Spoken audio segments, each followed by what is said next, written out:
Good evening and welcome to Daily News Simplified. So in today's edition, dated 6th of June 2024, we are here to present you 6 articles with respect to your civil services examination. From the point of view of mains, we have taken 3 very important articles. The first one being the return of coalition politics in India in 2024. Second, the associated demand of special category status by the NDA constituent members. And the third is with respect to the assessment of Pradhan Mantri Fasal Bima Yojana. With respect to your prelims examination, we have taken 3 articles.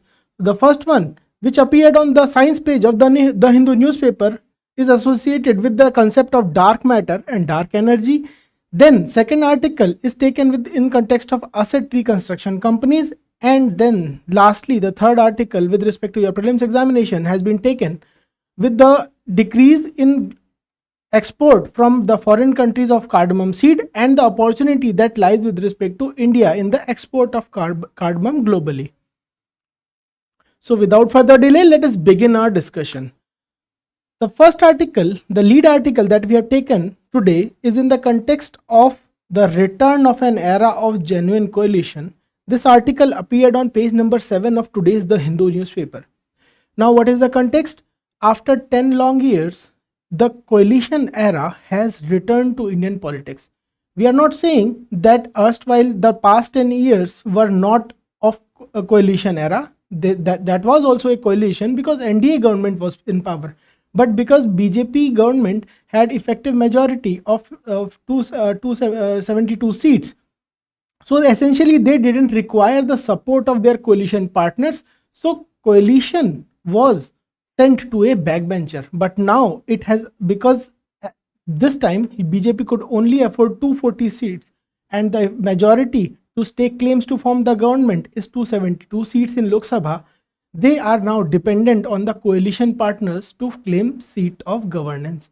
Right. So what is the syllabus mapping with respect to this news? For the viewers who have joined us recently, the syllabus of your GS paper 2 says that pressure groups and formal and informal associations and their role in polity, right? And obviously political parties are a form of pressure group. And in past, we cannot say that earlier UPSC used to shy away from asking political questions, right? But as of now, the scenario has changed and UPSC is also asking questions from the political dynamics of the state, right? For example, in 2022, there was a question that while the national political parties in India favor centralization, right, the regional parties favor the state autonomy comment. And this question will reverberate throughout our discussion with respect to the coalition politics in India. And I'll keep reminding you what are the interests of state parties, what are the state interests of national parties, and how they come in conflict, and what is coalition dharma, right? So before starting, let us understand what do you mean by coalition? So coalition comes from a Latin word, right? Coalitio, right? What is the meaning of the word coalitio? The meaning of the word is to come together. And what is the purpose of coming together? To stake claims to formation of government. Now, when various political parties come and join hands based on commonly agreed agenda, this commonly agreed agenda can be a pre-poll agenda also and can be a post-poll agenda also, to stake claims to government that is holding more than 272 seats on the floor of the house. We call it coalition government. It is a feature of modern parliaments. What do you mean by feature of modern parliaments?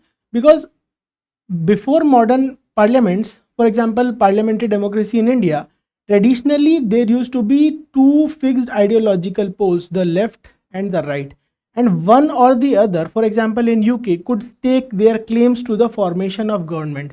What has modernity led to?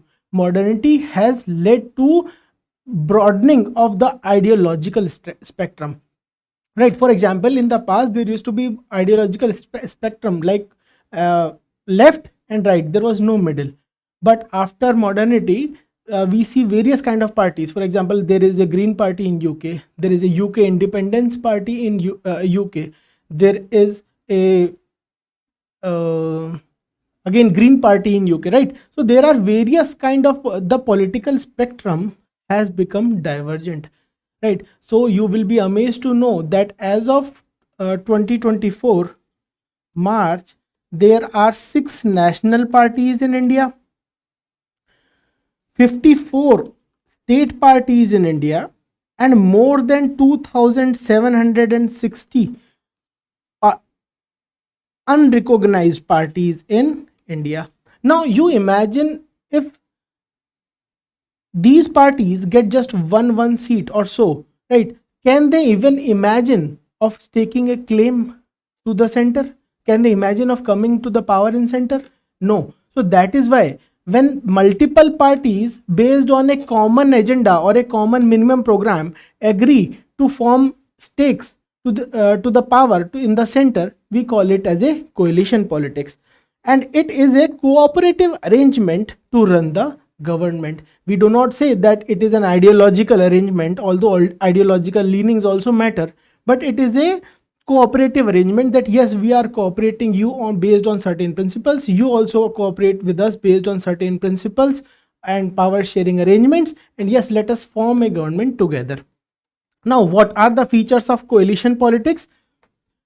It is a phenomena of multi-party democracy, right? For example, wherever there are single parties, for example, China, there is a single party, so you do not see a formation phenomena of coalition politics in China, right? In USA, there are only 2 parties, 2 prominent parties, although there are again emergent parties in USA also, right? But as of now, Republican and Democrat, either one of these 2 parties take to form the government, right? So again, because in India there are multiple parties like 6 national parties, 54 state parties, and more than 2700 regional unrecognized parties.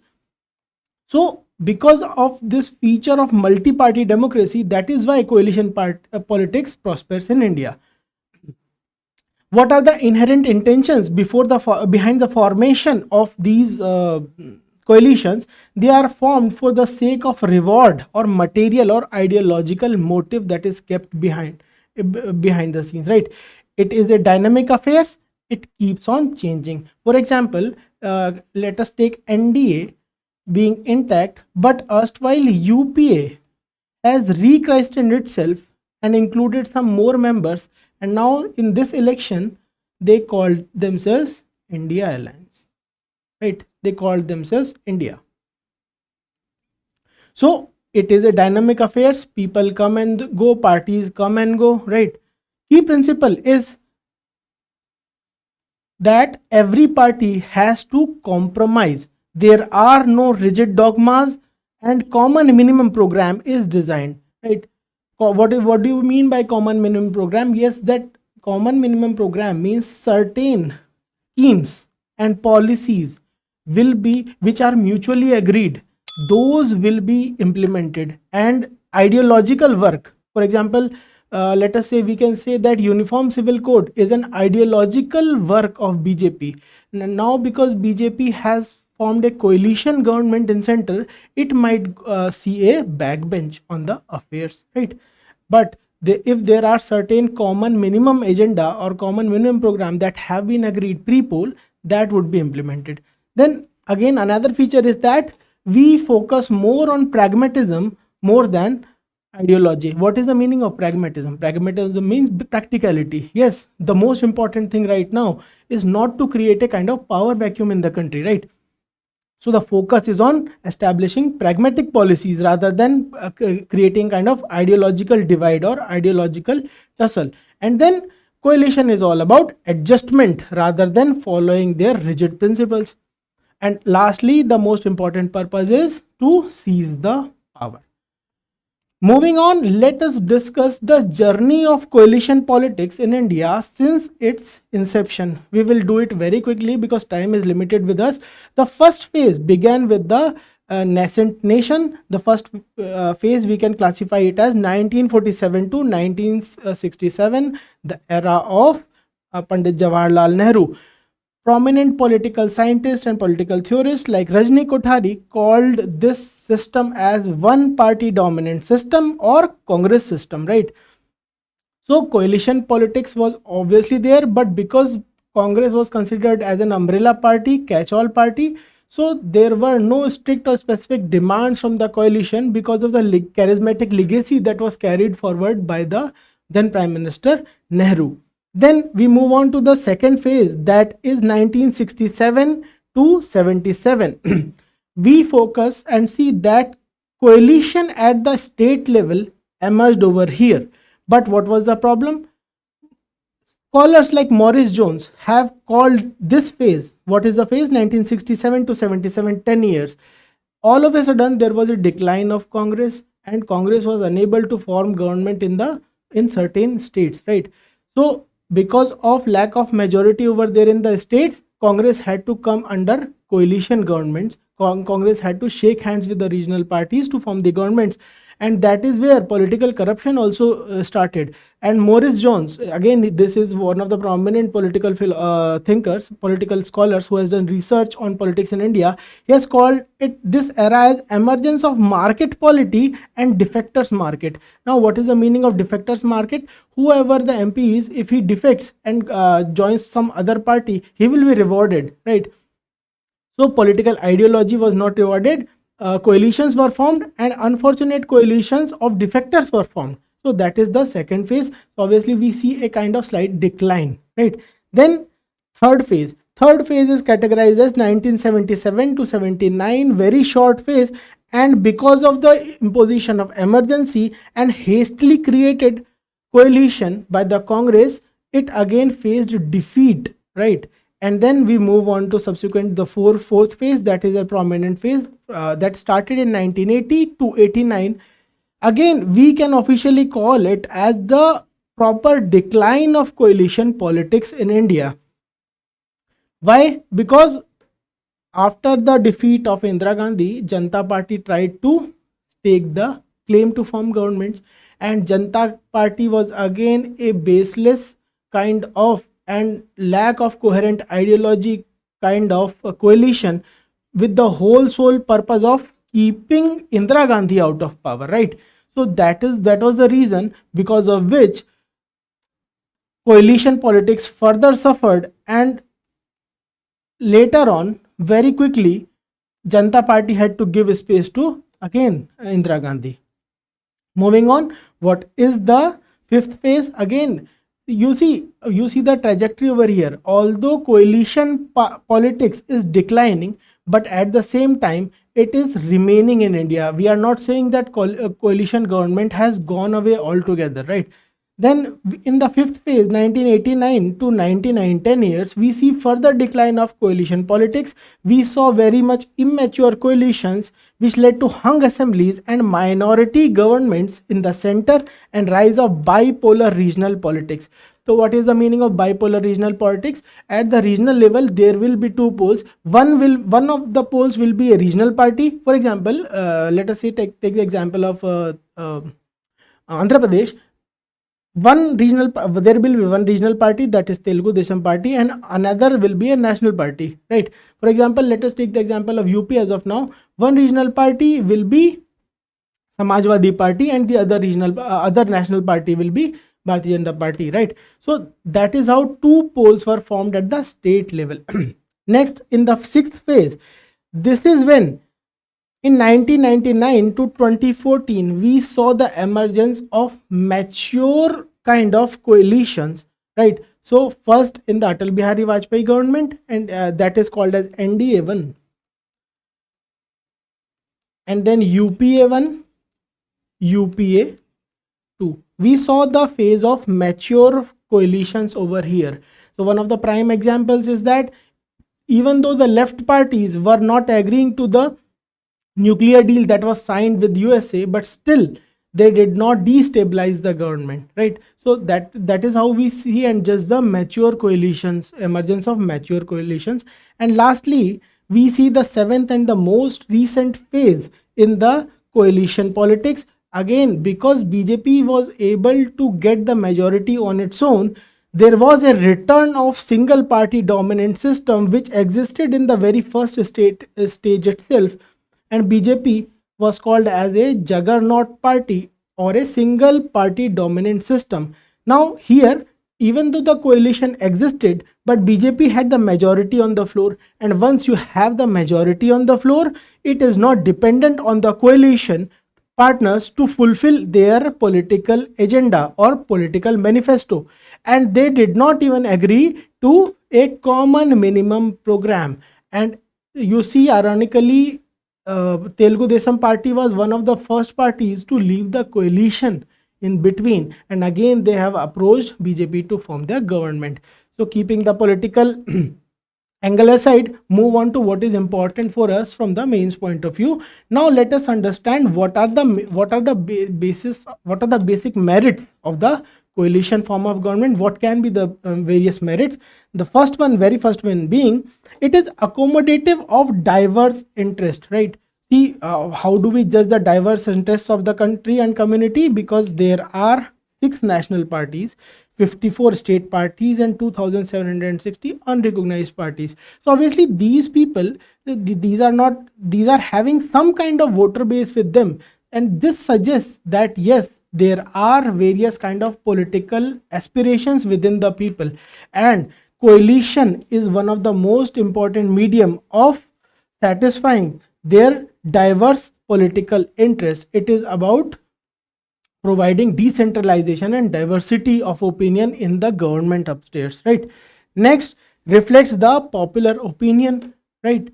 It reflects the popular opinion because in single party dominant system, generally what happens is that a charismatic leader is able to appease and get votes on its own name. But when coalition happens, generally it is seen that coalition has multiple partners. That means there are multiple leaders, and they are able to reflect the popular opinion in a broader way. Next, that is consensus based politics and consensual decision making.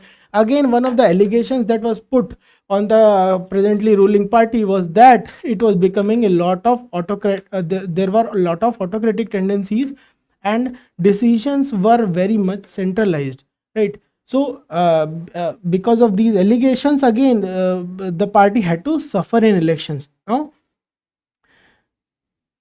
coalition politics leads to consensus based decision making that is accommodative of much more voices. Then next one is that it strengthens the federal fabric. It becomes more sensitive to regional demands. For example, 2 prominent coalition partners, TDP and Nitish Kumar faction, Nitish Kumar party, again they are asking for ministerial berth and special category statuses for the respective states which they represent, right? So it has the tendency to strengthen the federal fabric, because more representation from regional parties will be there in the national assembly, right? Then it reduces the tyranny of government and despotic rule. It acts as one of the largest checks on the despotic tendencies in which may emerge in any particular leader, right? Then again, let us assess the demerits of coalition government. It is prone to instability. Again, there are various kind of allegations that government might be formed, but there is no certainty to the extent of which the government will complete the 5 years tenure or not. And again, this has been one of the perennial issue with UPA 1 and UPA 2 in the past. Then there is a concept of super prime minister or ultra prime ministers. Again, what happens is that alternate centers of power get created, because again a coalition partner who is holding, let us say, 50 seats, 40 seats, so on and forth, they can again threaten to pull back their support, right, if their demands are not met, if the ministerial berths are not secured by them, right? So a person much more powerful behind the prime minister, who has got strings to pull, gets to become a kind of ultra prime minister, right? Then decisions are made not in cabinet committees but in coalition committees, right? That is again a disadvantage. And again, another disadvantage is a kingmaker phenomena that might occur with the coalition coming into power. Next is that regional factors in national decision making get exacerbated. They get more than the due weightage they should get. For example, the relations between India and Sri Lanka used to suffer in the UPA government because one of the most important constituent of UPA was I'm not able to remember the name, DMK, right? One of the prominent group was DMK, and because there was a history of Tamil genocide in Sri Lanka, so there was lack of cordial relations between UPA and when the UPA was in power with respect to India and Sri Lanka relations. Next is that size of council of minister bloats. For example, in Atal Bihari Vajpayee's government, there were more than the first government we are talking about, there were more than 70 ministers. Now, again, when we are talking about the era of minimum government and maximum governance and lean and mean government, so this idea of bloated council of minister does not gel well with the idea of minimum government. And then last is with respect to lack of accountability, right? Decisions are not taken. Unfortunately, you can either choose between centralization and accountability.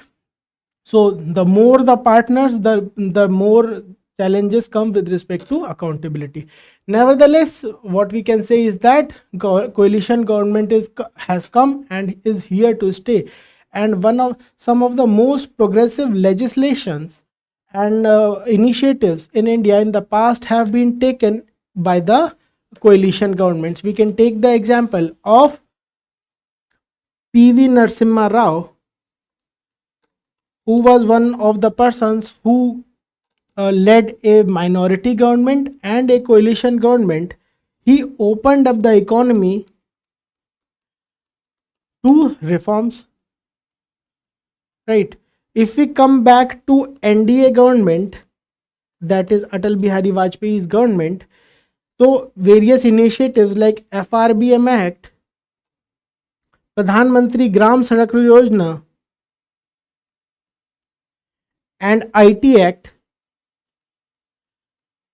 which further opened the Indian market to tech giants like Amazon, were taken in the NDA government. And when we talk of the UPA government was one of the key initiators of RTI Act, RTE Act, Right to Health Act, right to Food Act, Pradhan Mantri Narega, right? So right based approach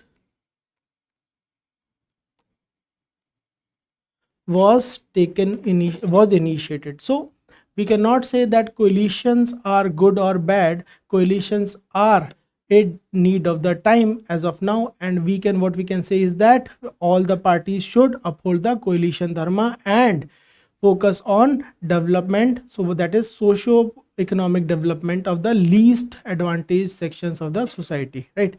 Moving on to the next associated topic with respect to the coalition politics is that as soon as the talk of coalition politics has begun, a demand for special category status has again come to the forefront. Now, what is the context of this news? The demand for special category status has resurged since TDP, that is Telugu Desam Party, and Janata Dal United are going to play an active role. Now, what is the meaning of active role? Erstwhile also they might have perhaps been the member of the NDA, but because BJP was already able to secure the majority over there, they were acting as inert members. They were at the mercy of the ruling party for ministerial berths and portfolios. But as of now, because they kept shy, right? BJP could only secure 240 seats. So they need coalition partners, and thus they are playing active role. And the first demand they have initiated is with respect to what? demand for special category status for the respective states. TDP is asking for Andhra Pradesh and JDU is asking for Bihar. Now, what is the syllabus mapping with respect to this news? The syllabus is with respect to your GS paper 2, center-state relations and issues arising out of federalism. And in the past, although there has not been a direct question on what is the meaning of special category status or the demand, but there have been questions with respect to devolution of taxes because of GST, right? So in the same spirit, there might be a question, or this can act as a dimension in your discussion, right? Now let us understand what is the concept of special category status. So it is a classification by center to states which are facing various kind of geographical and socio-economic disadvantages. For example, states like Himachal, Uttarakhand, Sikkim. So what do they face? Geographical remoteness, poor socio-economic indicators, and even industries cannot be established in the hilly areas because of lack of accessibility to the remote areas, right? So the central government used to categorize certain states as special category states, and center used to provide certain incentive to those states, right?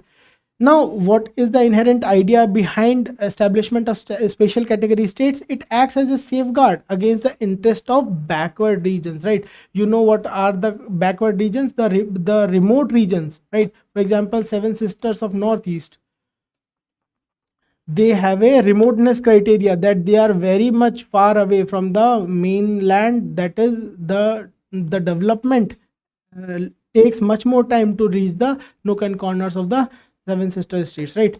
Next is, it was introduced by the Fifth Finance Commission in 1969, and as per Gadgil Mukherjee formula, there were 5 categories based on which special category status was given to certain states.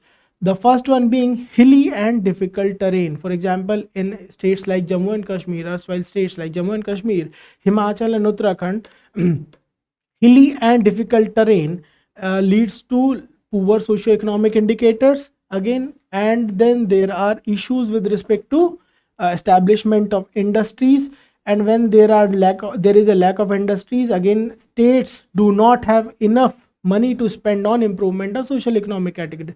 So that gap of lack of funds was fulfilled by the center, right?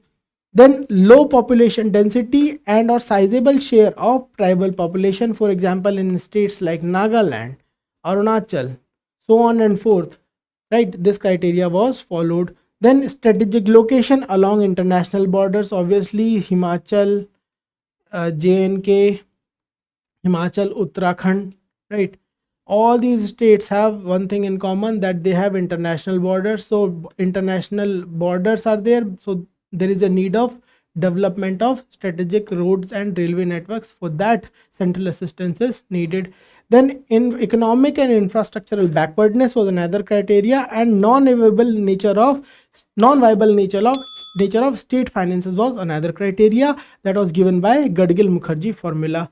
However, since 2014, special category status for the states was done away with, and 14th Finance Commission recommended that the divisible pool of the center must be increased from 32% to the states towards 42%, right? 10 percentage points increase for the devolution of states, and henceforth the special category status must be scrapped. Now, why is the state of Bihar and Andhra Pradesh demanding special category status? That is one of the prominent questions to be asked.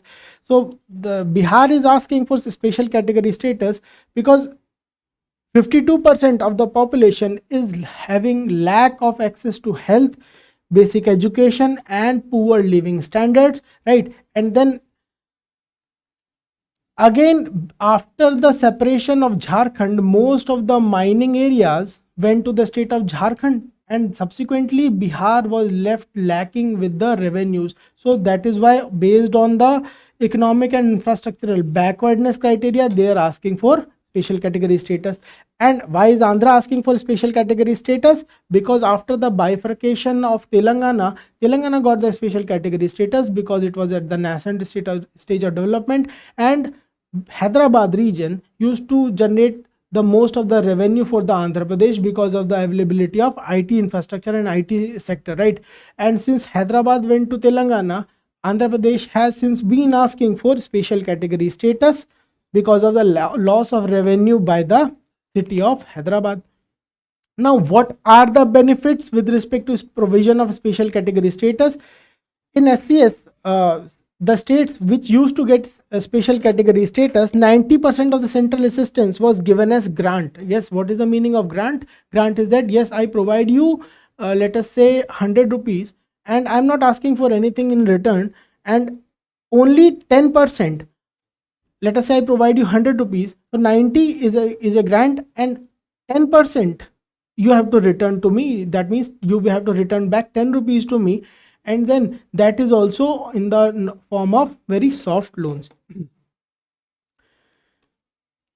And in the case of non-special category states, only 30% was given as grant. Let us say again, if I see someone, and if I'm not considering him as a special category states, right, he'll have to what? He'll have to pay 70% back, and only 30% will be considered as grant.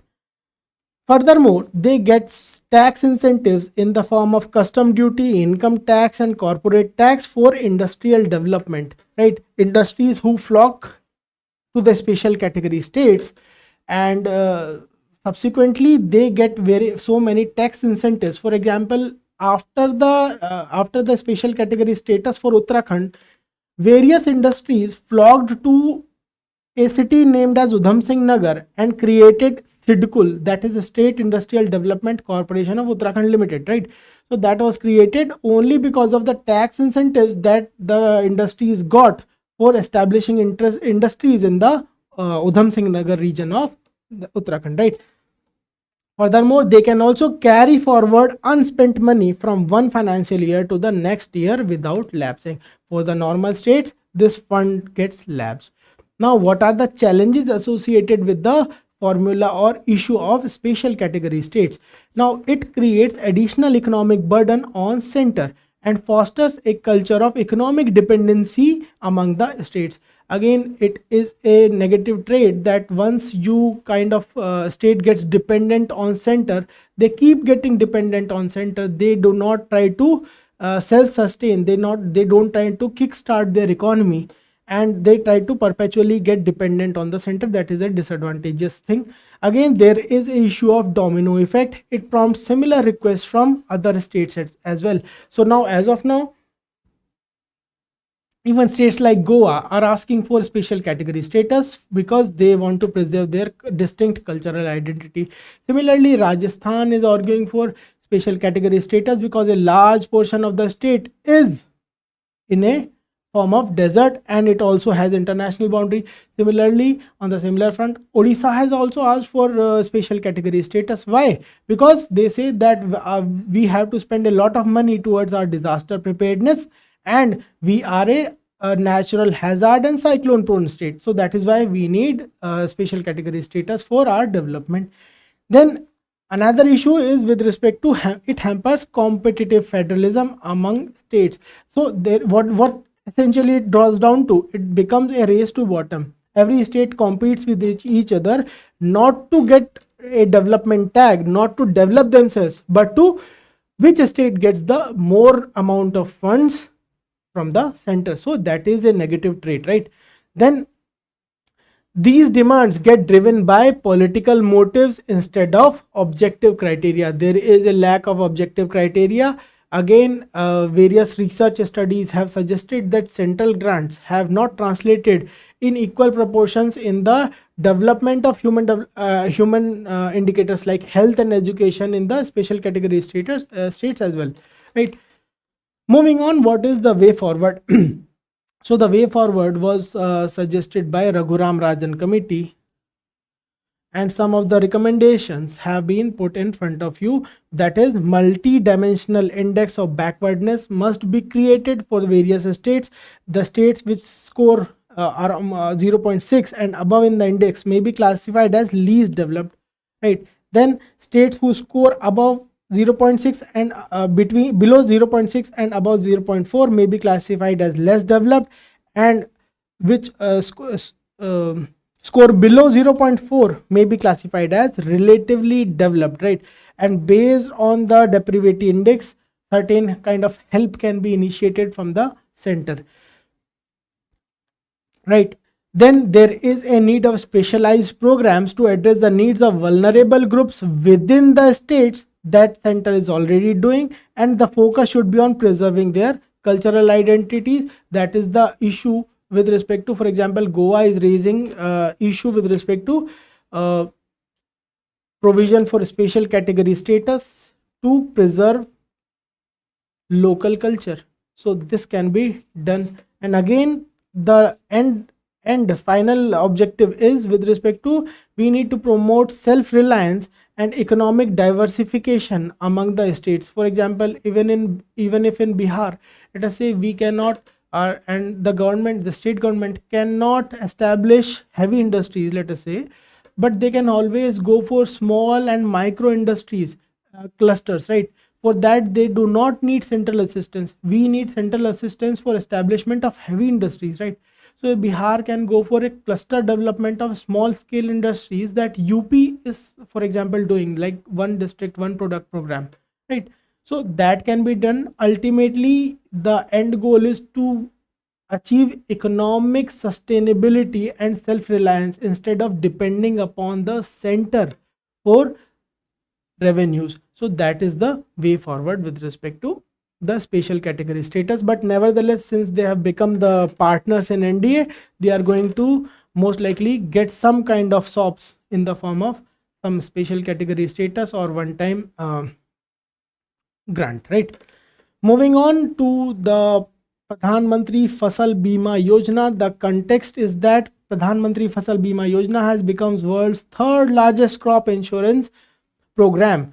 And what is the syllabus mapping with respect to this? Syllabus of your GS paper 3 reads that issues related to direct and indirect farm subsidies are a important aspect of your civil services preparedness. And in the past, there has been a direct question. Given the vulnerability of India's agriculture to varieties of nature, discuss the need for crop insurance and bring out the salient features of Pradhan Mantri Fasal Bima Yojana. That was a direct question. Although we are not going to discuss the entire Pradhan Mantri Fasal Bima Yojana in detail, but the notes that you get along with this video have comprehensively covered Pradhan Mantri Fasal Bima Yojana, and we are going to just discuss certain features and what are the issues arising out of in its implementation. Now let us discuss various features of Pradhan Mantri Fasal Bima Yojana. So what is the coverage of farmers? So it covers all kind of farmers, either loany farmers, that means the farmers who have taken certain kind of loans from the bank, right? Non-loany farmers, that means the farmers who do not have taken any kind of loan. Erstwhile, what used to happen, that whenever a farmer used to go to a bank to get certain kind of loan, the bank employees used to give this particular scheme, that is Pradhan Mantri Fasal Bima Yojana scheme, along with the loan itself, that this is a part of loan itself, right? A package kind of deal, right? So that is how that is how you understand that how it has become world's largest crop insurance program. And then for non-loany farmers, it is on a voluntary basis. Obviously, the farmer who does not require a loan is considered, is assumed to be a rich farmer, and then again that particular farmer can also take this particular scheme on a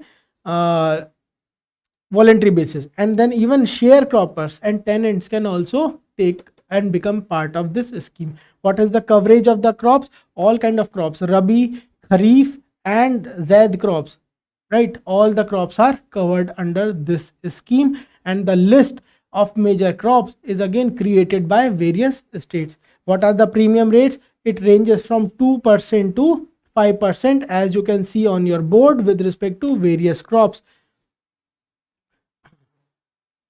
Then again, another feature is that this particular scheme works on the principle of area based insurance unit. Let us say this is particular village 1 or area 1, and this is area 2.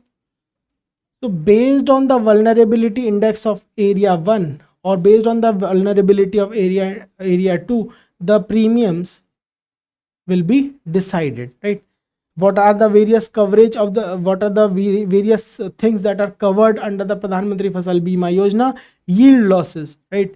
Delayed sowing. For example, if a farmer there can be some certain circumstances because of which farmers couldn't sow the crops on time, and that has led to the crop failure, so they will be compensated. What is the meaning of yield losses? For example, in certain kind of certain region, there was, let us say, a locust infection, right? There was cyclone, there was a hailstorm, right? So all those things, natural calamities, right, infection, disease, so on and forth, they are covered under yield losses.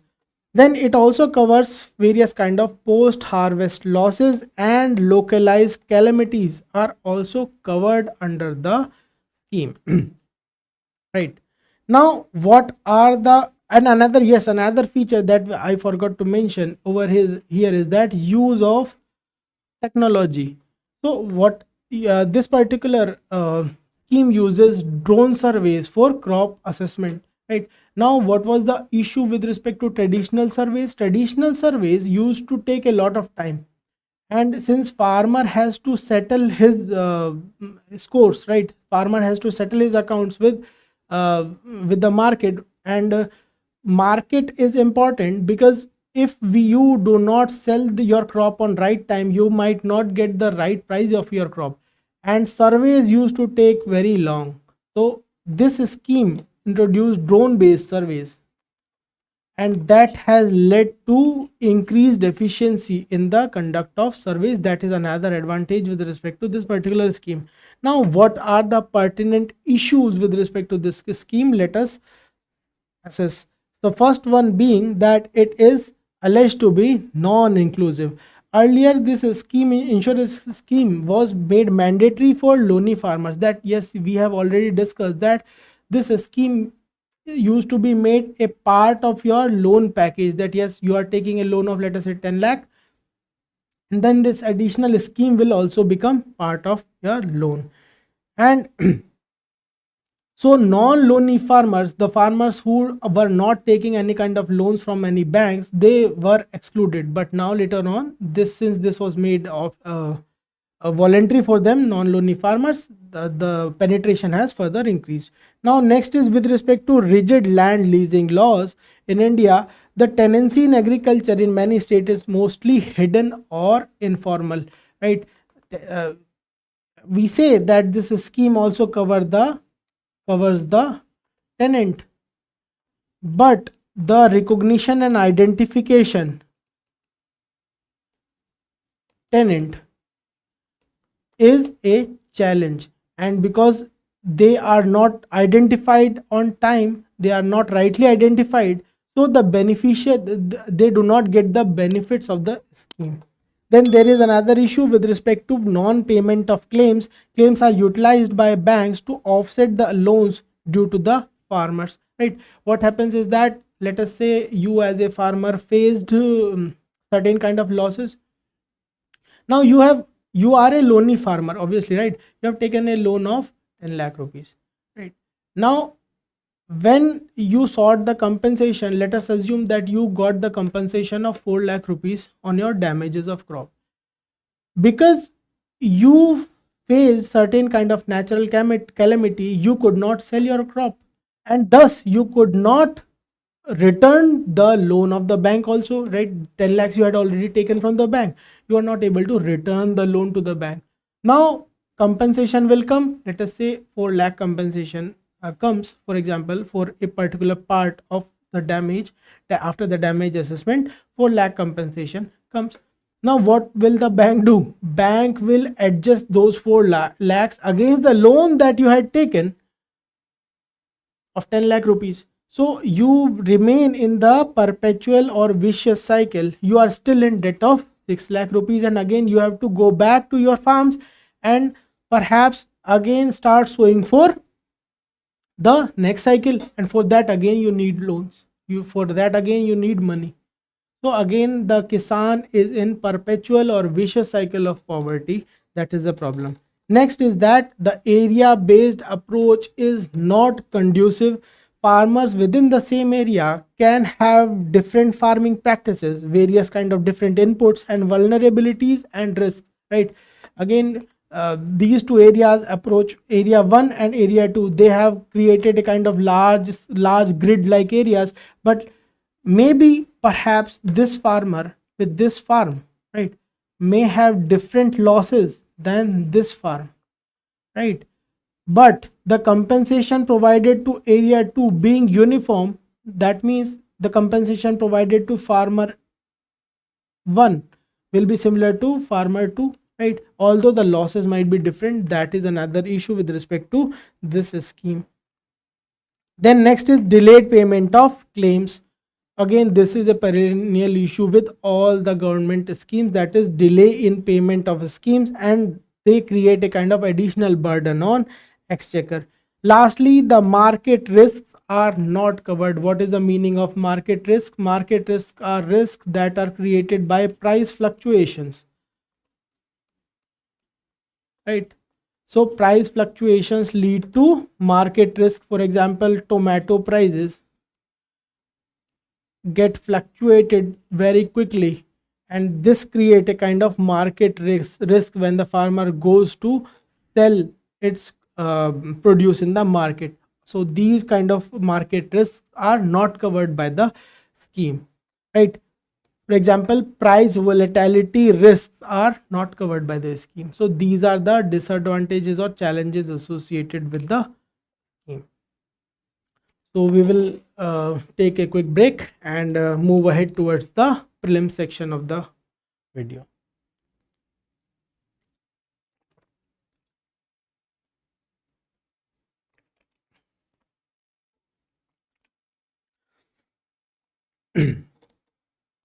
From prelims point of view, we will be taking three MCQs very quickly. The first one being, it appeared on the science page of the Hindus Today newspaper.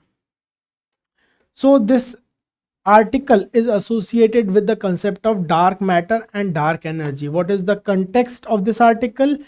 There is a theory called as Mond theory, right, which is considered to be a rival theory of dark matter theory. Now all these theories are with respect to the origin and functioning of universe. This particular theory has been questioned further because of certain data that has been sent by the probe that is named as Cassini probe, right? Erstwhile, this Mond theory was considered to be a rival theory of standard model of physics, because standard model of physics could not explain the existence of dark matter and dark energy in space. We'll understand later what is the concept of dark matter and dark energy. Now quickly about Cassini mission. It is a orbiter probe that was sent in 1997 by NASA, and the objective was to study the Saturn and its system, right? What is the Saturn and its system? Various moons on Saturn, various geographical features of the moons on Saturn, and the fascinating rings of Saturn that you see in the sky. The objective of Cassini mission was to study those rings as well, right? Now let us understand the concept of dark matter and dark energy, because all this debate revolves around these two particular concepts. When we see our universe with fascination, right, we come to a conclusion that our universe is made up of certain ordinary matter, right?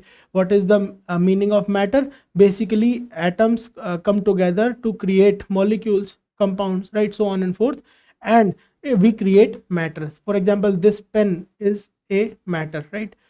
it is formed out of certain combination of atoms and molecules, right?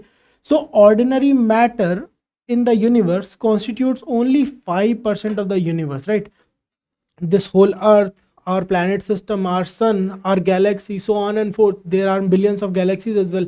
So all these constitute only 5% of the universe that we know of. What do we say? We hypothesized that the rest of the matter, we call it dark matter. Why do we call it dark matter? Because we are not able to directly detect it or prove it that yes, it exists. But yes, we assumed that the rest of the matter is considered to be dark matter. Still, we found out that it is only 27%.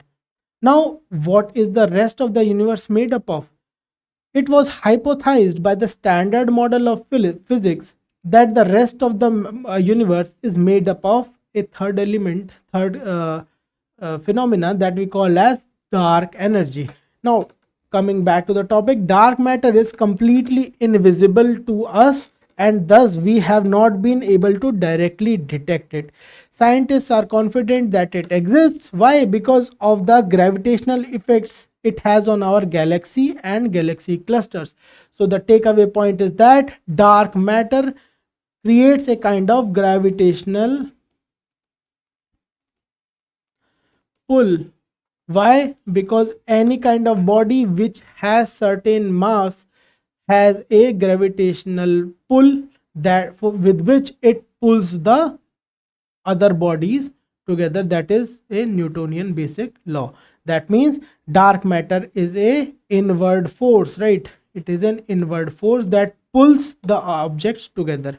Coming to the dark energy was theorized around 25 years ago, when researchers found that the expansion of the universe was speeding up or accelerating. Now, a common question would come in the mind after understanding dark matter. A common question would come in the mind of anyone who is kind of inquisitive, that if matter is pulling the whole universe closer, how come the universe is expanding, right? If matter is creating an inward pull, any two bodies of mass create a kind of inward pull towards each other. So when matter is pulling two things towards each other, how come we are saying that universe keeps expanding? The Big Bang theory keeps on saying that the universe is expanding, right? And scientists suggested that this universe was speeding up because of certain phenomena, that is dark energy. The dark energy was a relatively opposite force which was pulling the universe outside, right? And the balance of these two is the net force with which the universe is expanding, right? With this, they discovered that there is a phenomena called as dark energy, right? Now, what are the characteristics of dark energy? It is a repulsive or anti-gravitational force. For example, gravitational force is dark matter force of dark matter that pulls the objects inwards, but dark energy pushes the objects away from each other, right? Moving on, as the universe is expanding, it indicates that dark energy has the greater abundance than dark matter. How did we come to the conclusion that this was 68% only in existence and this was only 27%?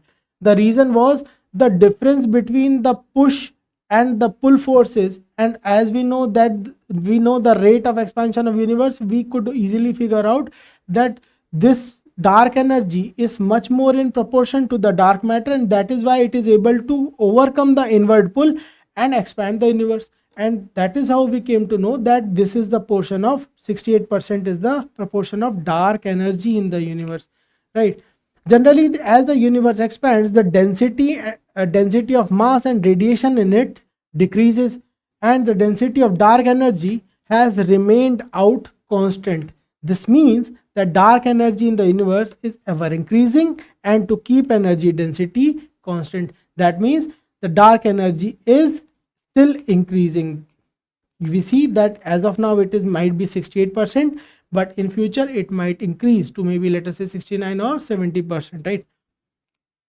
So based on our understanding, this was the basically all the experiments that have been carried out by the Cassini probe, right? Moving on, let us, in the past there have been direct questions with respect to the phenomena that have been occurring in space. Consider the following phenomena: light is affected by gravity, universe is consistently expanding, and matter warps around surrounding space-time. Which of the statements are true as per Einstein's theory? That is, all three has been a question in past. And let us solve a practice question based on the concepts that we just understood. Consider the following statements. First, dark energy attracts and holds the galaxies together. Dark matter repels and causes the expansion of our universe. What did we understand? Matter has the property of attraction, right? Matter pulls two objects together. So the matter does not repel, it attracts. And energy, dark energy, is responsible for the expansion of universe. So these two statements have been inverted, thus both of them are incorrect. Now let us understand what they have written in the third statement. Dark energy and dark matter are explained by the standard model of physics.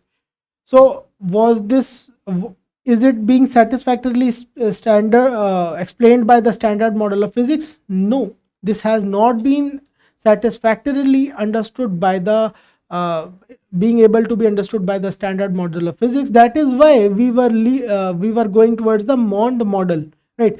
But as per the data sent by this Cassini probe, this Mond model has, it is not even proving the standard results, so that is also incorrect. So all these three are incorrect. The answer is D. Next, moving on to the topic of asset reconstruction companies. This topic featured on page number 3 of Business Line newspaper of today. What was the context? The Indian Banks Association has come up with revised norms for transfer of loan exposures to the lenders to the asset reconstruction companies. Let us in this context understand what is the meaning of asset reconstruction companies. Now you go to bank, for example, you go to bank. What is your purpose? Either you submit, you want to save your money, you want to give certain money to bank, or you want to, let us say, make a house or build a house or get a car or bike, right? So what is the purpose of bank? The primary purpose of bank is not to save your money. The primary purpose of bank is to offer or lend money. They need your money so that they can use your money to lend to others. So basically banks work on the principle of lending. So in certain cases there is a default on loans as well. That is a commonly understood term, that many people are not able to return back their loans and they default on their loans. For the purpose of default, they have two options. First one is a legal route, that they can go for litigation, but it is not going to help them any further because litigational route will further delay the processes. And the other route is that they decide to cut the non-performing asset or non-performing loan and clean up the balance sheet and keep the business moving. So what do? They sell that bad debt to the asset reconstruction company. So what are these companies? These are the companies which buy the bad loans, debts from the bank, and they try to salvage it. They try to recover those loans, right? So what is ARC? ARC is a specific type of financial institution that buys the debt of the banks on a mutually agreed value. They'll buy it from the bank will get its books clean, and they will get the bad debt, and then later on it will try to recover the debts associated or associated securities by itself. Now what will they do? They will try to perhaps approach you, right, and try to salvage your project and get the profits, right? They are registered under the Reserve Bank of India and are regulated by SARFAESI Act of 2002, right? And again, we discussed the SARFAESI Act, right, in the coalition governments as well. One of the features of the Vajpayee government was that they were able to bring this particular act also, right? ARCs take over a portion of the debts of the bank and qualify it to be non-performing assets. So whatever assets of the banks which are considered as non-performing, they simply buy it and then they try to salvage it or recover it, and they buy from the banks at a negotiated price and then they negotiate with you, right? Or they sell that particular asset to someone else, and the profit they gain, the asset reconstruction companies, that is their margin. All the rights that were held by the lender, that means the bank, in respect of the debt would be transferred to the ARC. Now, for example, there was a home loan, let us say, and the home could be partially built, right? So all the banks further, they do not have any kind of rights associated with that particular property. All the rights and liabilities are transferred to the ARC. So this is the functioning of ARCs, right? Based on the particular concept, let us try to solve the MCQ regarding the asset reconstruction companies. Which of the following statements is not correct, right? A, all the rights that were held by the bank in respect of debt would be transferred to ARC. Yes, we just read that all the rights now henceforth, when as soon as ARC gets involved, asset reconstruction company gets involved, all the rights of the banks are waived off and all the rights and liabilities are now lying with the ARCs. Yes, this statement is correct. Now the question is asked, which of the statements is incorrect? Now moving on, ARCs can raise funds only from qualified buyers. What is the meaning of this term qualified buyers? Qualified buyers are the buyers which are registered by the RBI. For example, bank is a qualified buyer, right? Some small development bank or industrial development bank, these are the various qualified buyers from which ARCs can purchase, can raise funds, right? So this statement is again also correct. C, ARCs are registered under the Reserve Bank of India. Yes, this statement is also correct. And D, ARCs are regulated under the Insolvency and Bankruptcy Code 2016. This statement is incorrect because they are regulated under SARFAESI Act of 2002. So the right answer, the incorrect statement is D. Moving on to the last topic for today. What is the context? That Guatemala, because of the drought-like situations in Guatemala, the export prospects of the Indian cardamom have increased. So which is the largest exporter, which is the largest producing country with respect to cardamom in the world? That is Guatemala, right? So what is the context? Indian cardamom exports are expected to gain significance in the year because of the drought conditions in Guatemala. Now in this context, let us understand key facts about the production, location and distribution of cardamom as a crop in India. What are the key facts? What is the locational spread? Evergreen forests of Western Ghats here. Evergreen forests of Western Ghats of South India are considered as the center of origin as well as natural habitat of cardamom. There are three primary varieties of cardamom that are grown in India. First being Malabar, second being Mysore, third being Vazakua. Right, Malabar type is grown in Karnataka region, here Malabar. Mysore region is grown in the parts of Kerala and Tamil Nadu. And Vazuka, that is a hybrid between these above two, that is again grown in Kerala, right? What is the climate and soil type associated with the production of cardamom? It needs a well distributed annual rainfall that is close to 1500 to 2500 mm. That is why it grows in the Western Ghats of India and the northeastern regions of India. You can easily see these are the primary producers of cardamom in India. So why? Because well distributed rainfall and high range of rainfall, that is 2500 mm, with a mean temperature ranging from 15 degree to 35 degree is required for the growth of cardamom. What is the soil type that is required? Forest loam soils, which are maybe perhaps which are acidic in nature. Acidic soil is required, right? The pH range is 5.5 to 6.5. Humus rich soils, which are rich in phosphorus and potassium, are required, and that is how they gain flavor. That is how the cardamoms gain flavor.